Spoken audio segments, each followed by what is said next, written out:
Hey, it's Sam from Sugar Spun Run, and today we are going to be making praline cookies. These are a really fun and pretty unique cookie. I love them for this time of year when the weather gets a little bit cooler, but really they would be great all year round. Before you begin, get your oven preheating to 375 degrees Fahrenheit. Grab yourself a large mixing bowl, and to this we are going to add 1 cup of softened unsalted butter. For your sugar today, you're going to need 1 cup of firmly packed light brown sugar, if I can get it out of the bowl there, and a ½ cup of granulated sugar. Today's recipe could be made in a stand mixer with a paddle attachment, that would be fine, but today I'm just going to be using my electric hand mixer. We'll cream these ingredients together really well until they're light and fluffy. I understand fluffy can kind of be a funny term when we're talking about butter, so I'll show you exactly what I mean with the texture here in a moment. All right, so after about a minute of mixing on a higher speed, we have what I would call a fluffy texture here. You can see it's very nice and creamy. Everything is definitely well combined. Make sure you pause, scrape the sides and bottom of your bowl just to ensure everything is well incorporated. Now the next thing you're going to need is 2 large eggs. Ideally, these should be at room temperature. Best to crack them in a separate bowl, just in case you get any shell in there. So we'll add the eggs to our mixing bowl. We're also going to add a teaspoon of vanilla extract, and we'll stir everything together again. So you should have a nice velvety batter now. So we're gonna set this aside and grab a separate bowl for your dry ingredients. So I'm starting here with 3 1/3 cups of all-purpose flour, and I'm going to be adding 2 tablespoons of cornstarch. So you may have just now picked up on the fact that this is going to be a drier cookie dough. That is pretty intentional. We're going to have a sturdy cookie that's not as soft and chewy as the others because I wanted something that made a good complementary vehicle to the praline topping. So this is a cookie that it's quite sweet, but it's not too sweet, and I credit that very much to the base. Oh, I don't need this yet. We have a couple more ingredients, our leavening agents. We're going to be adding 2 teaspoons of baking powder and just a ½ teaspoon of baking soda. The baking soda is going to help the cookies keep from not spreading at all. It's going to let them spread out a little bit. We're also going to be adding 1/2 teaspoon of salt. I actually recommend a heaping 1/2 teaspoon. Now we'll whisk everything together until it's well combined. Let's bring back our butter mixture. And this is going to be a dry cookie dough. We have a lot of flour that we need to incorporate here, so do it slowly. I would recommend doing this in at least 4 parts. Add some of your flour, turn your mixer to low speed, and slowly stir until the flour is all incorporated before adding the next round of flour. If you add too much of the flour at once, it can make it really, really difficult for you to get everything well incorporated.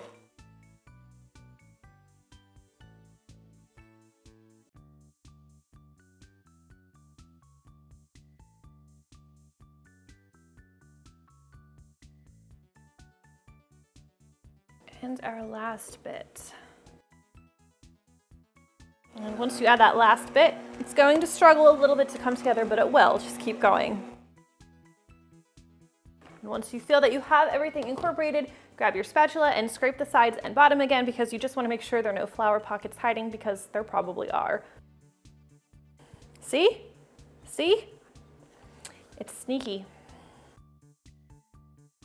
Now, once there's no more flour hiding, let's talk about our pecans. You are going to need 2 cups of finely chopped pecans for today's recipe. Yes, I know that's quite a lot. It's going to give the cookies a great texture. Now, I would recommend you toast your pecans first. Buy pecan halves, toast them, and then chop them up. Toasting only takes about 5 minutes, maybe less, in the oven, and I have a very quick video that shows you exactly how to do it if you're interested in taking this extra step, which you should. Add them right into the batter. And use your spatula to fold everything together until they are well distributed throughout the dough. And yes, it's going to be a little bit of work because it is a stiff dough. It's worth it though. All right, you want to know one of the best parts of this recipe? No chilling required at all. So we're going to grab our baking sheet, and I always like to line mine with parchment paper. So this one is lined with parchment paper, and we are going to scoop about 2 tablespoons of cookie dough. And we will drop these on our baking sheet. Space your cookies about 2 inches apart. You're not going to spread a ton because they're supposed to be a pretty thick cookie, but they will spread a little bit, and it's always a good idea to give your cookies some breathing room anyway. I would also recommend taking your cookie dough and gently rolling it into a ball. It doesn't have to be anything perfect, but just gonna make them look a little bit nicer if they're rolled into balls. I'll leave 2 unrolled just so you can see the difference and decide for yourself if you want to take the extra couple of seconds and the extra effort. All right, we'll take these to the center rack of our preheated oven where they're going to need to bake for about 11 minutes. The edges of the cookies should be turning a light golden brown color when they're finished baking. So you can see the cookies are beginning to turn golden brown around the edges, and the ones that we dropped and didn't roll, their edges look a little bit more ragged. They're just not as pretty, so either one is going to taste delicious though. Now you want to bake all of your cookies and let them cool before you do your next step, which is that praline topping. This is my favorite part. We're gonna head over to the stovetop to make this. Now before you start making this topping, you're going to want to have all of your ingredients ready. It's also a good idea to have all of your cookies on a cooling rack. That way they are ready to be drizzled because this comes together really fast and it starts to solidify really quickly as well. I have put a piece of wax paper under my cooling rack so it can catch any drips that might happen. So we'll go over the ingredients for the topping in just a second, but one thing you'll want to have ready is a 1/4 cup of finely chopped pecans, which we're going to sprinkle on top of the frosting. So to our medium-sized saucepan, we're going to start with 1 cup of firmly packed light brown sugar. We'll add 1/3 cup of heavy cream. I want to make sure I get all of that in there. Add 1/4 cup of unsalted butter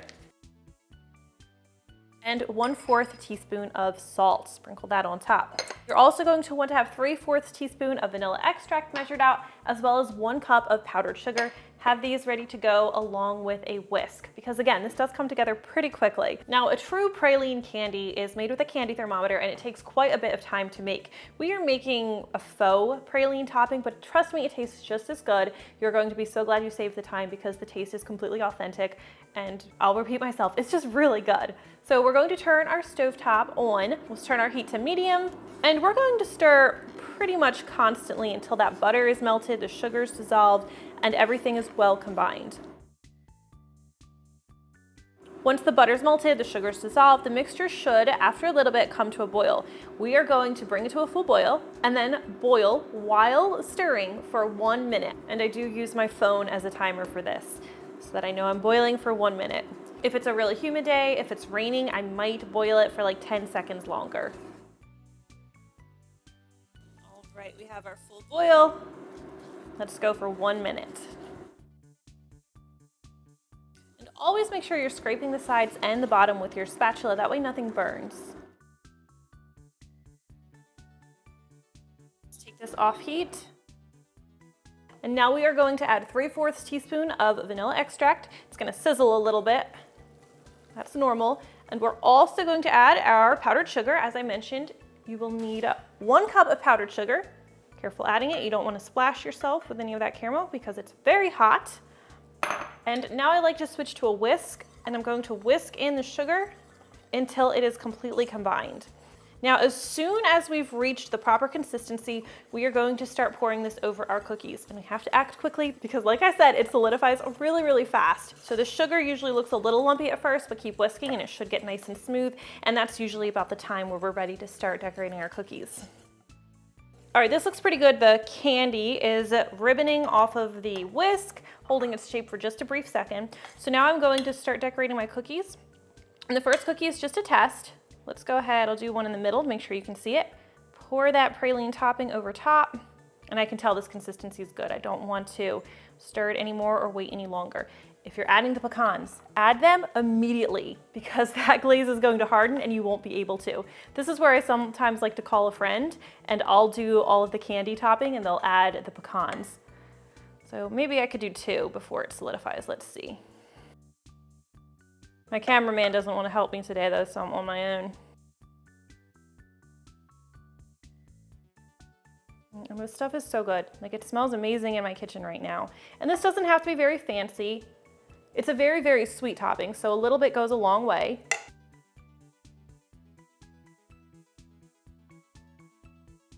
And the nice thing is, oh, I'm making a mess. I'm getting nervous because I'm on camera.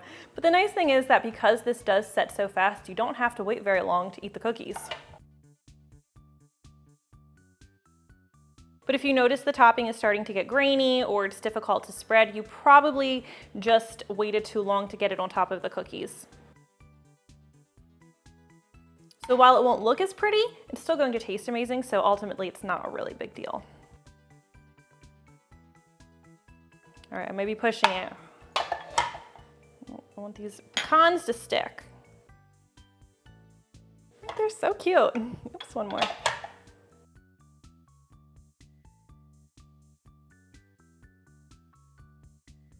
All right, now the very, very final touch, I like to add a sprinkle of flaky sea salt on top. This is more forgiving. It's great to do it while the candy topping is still warm, but it's not as pressing as the pecans because it'll sort of just dissolve into the warmth of the topping. So, oh my gosh, I didn't put nuts on this one. That's embarrassing. There we go. Sorry, minor panic. So we'll just add a little bit of sea salt, and this is optional, you don't have to, but most things, especially sweet things, taste better with some sea salt on top of it. All right, I gotta pick the prettiest one now. That is how easy it is to make these praline cookies. Super fun, super good, absolutely irresistible. Like, I seriously can't stop eating them. I cannot wait for you to try this one at home. If you do, please leave me a comment. Let me know what you think because I really do always love hearing from you. Thank you so much for watching and I will see you next time. All right, I'm gonna break into one of these just so you can see what the middle looks like.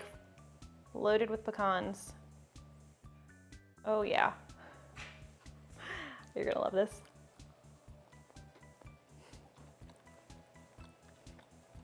Yeah, it's just really good.